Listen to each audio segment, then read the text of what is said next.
Dear students of class 12, today I am going to teach you past perfect tense. On the last term, I taught you past continuous tense. जैसा कि इसका हिंदी में नाम है past perfect tense.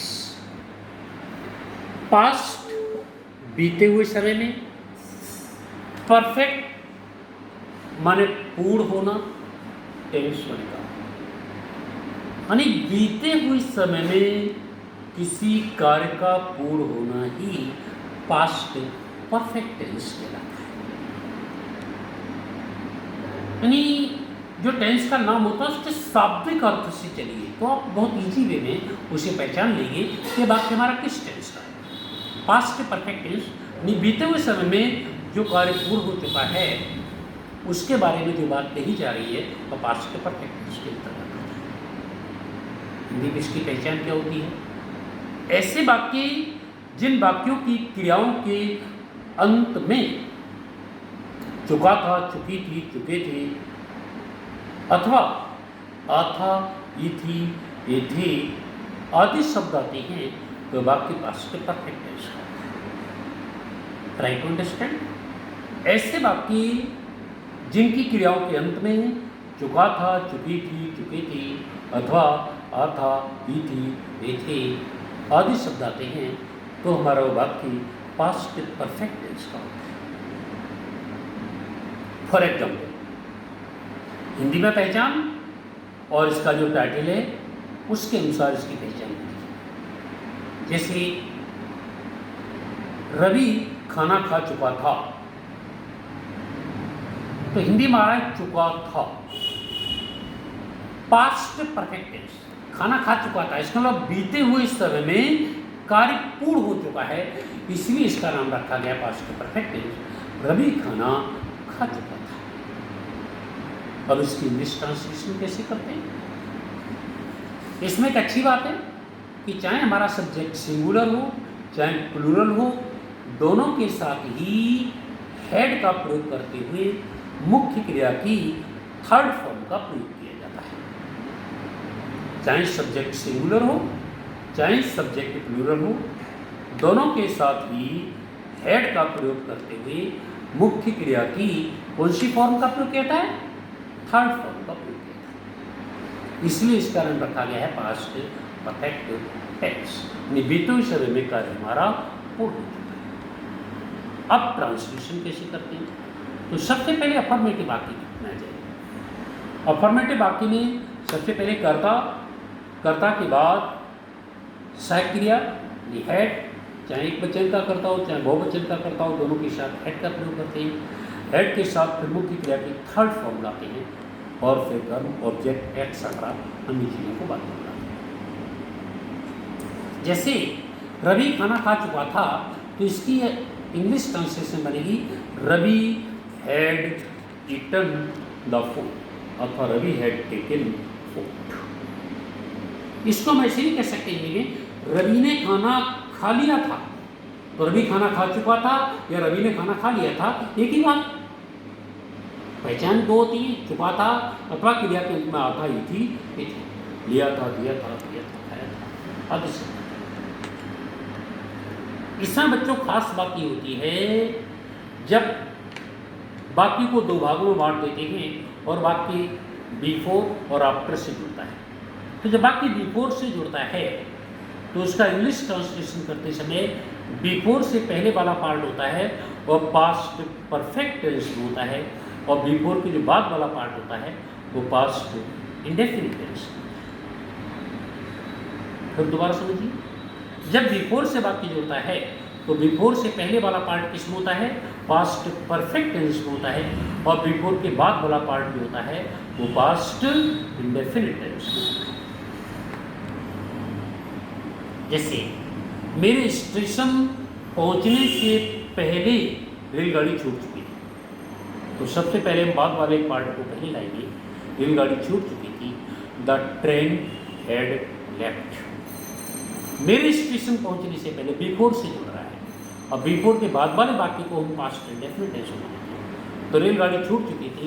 The train had left, मेरे station पहुंचने से पहले, before I reached the station. The train had left, रेलगाड़ी छूट चुकी थी मेरे स्टेशन पहुंचने से पहले, before I reached the station. अब इसमें आफ्टर से जुड़ी सी बाकी को, मेरे स्टेशन पहुंचने के बाद रेलगाड़ी छूटी। तो बाद वाले पार्ट को हम पहले लाएंगे, रेलगाड़ी छूटी, और इसे पास्ट इंडेफिनिट बनाएंगे। द ट्रेन लेफ्ट, रेलगाड़ी छूटी मेरे स्टेशन पहुंचने के बाद, after I had reached the station. रेलगाड़ी छूटी, द ट्रेन लेफ्ट मेरे स्टेशन पहुंचने के बाद, after I had reached the station. दूसरा एग्जाम्पल समझिए। डॉक्टर के आने से पहले मरीज मर चुका था। तो सबसे पहले अंग्रेजी बनाएंगे, मरीज मर चुका था, तो the patient had died, doctor के आने से पहले, बिफोर द डॉक्टर के। अब इसी वाक्य को घुमा दीजिए, डॉक्टर के आने के बाद मरीज मरा। तो मरीज मरा इसे पहले लाएंगे और इसे पास्ट इंडेफिनिट बनाएंगे, क्योंकि आफ्टर से जुड़ रहा है। तो the patient died after the doctor had come, doctor के आने के बाद, after the doctor had come. तो इस तरीके से हम बिफोर और आफ्टर से बाकी को बोलते हैं। बिफोर से पहले वाला वाक्य पास्ट इंडेफिनिट होता है, बिफोर के बाद वाला वाक्य पास्ट परफेक्ट होता है, आफ्टर से पहले वाला पास्ट इंडेफिनिट होता है, आफ्टर के बाद वाला पास्ट परफेक्ट में, और बिफोर से पहले वाला पास्ट परफेक्ट में, और बिफोर के बाद वाला पास्ट परफेक्ट। नेगेटिव वाक्य में हम नॉट का प्रयोग कर देते हैं। जैसे मेरे स्कूल पहुंचने से पहले घंटी नहीं बज चुकी थी, तो द बेल हैड नॉट रंग before I reached the school. अतः मेरे स्कूल पहुंचने के बाद घंटी बजी, मेरे स्कूल पहुंचने के बाद भी घंटी नहीं बजी, तो the bell did not ring after I had reached school. जब अब इंटेरोगेटिव वाक्य की बात करते हैं, इंटेरोगेटिव वाक्य दो प्रकार के होते हैं। एक तो वो होते हैं जो कैसे प्रारंभ होते हैं, और दूसरे वो होते हैं जिसमें प्रश्नवाचक शब्द वाक्य के बीच में आता है। जो वाक्य कैसे प्रारंभ होते हैं उनकी इंग्लिश ट्रांसलेशन करने के लिए हम क्या करते हैं, जैसे क्या सूरज निकलने से पहले तुम बिस्तर छोड़ चुकी थी, तो सबसे पहले अंग्रेजी बनाएंगे, क्या तुम बिस्तर छोड़ चुके थे, had you left the bed, had you left the bed, क्या तुम बिस्तर छोड़ चुके थे सूरज निकलने से पहले, before the sun rose, had you left the bed before the sun rose, क्या तुम सूरज निकलने से पहले बिस्तर छोड़। दूसरा, सूरज छिपने से पहले वह अपना कार्य क्यों नहीं समाप्त कर चुका था, तो why had he not finished his work, why had he not finished his work, वह अपना कार्य क्यों नहीं समाप्त कर चुका था सूरज छिपने से पहले, बिफोर द सन सेट। एक एग्जाम्पल और समझिए, 10 बजे से पहले तुम कहाँ जा चुके थे, तो वेयर हैड यू गॉन, 10 बजे से पहले, बिफोर इट वॉज 10। वो वाले वाक्य को कैसे बनाते हैं उसको समझिए।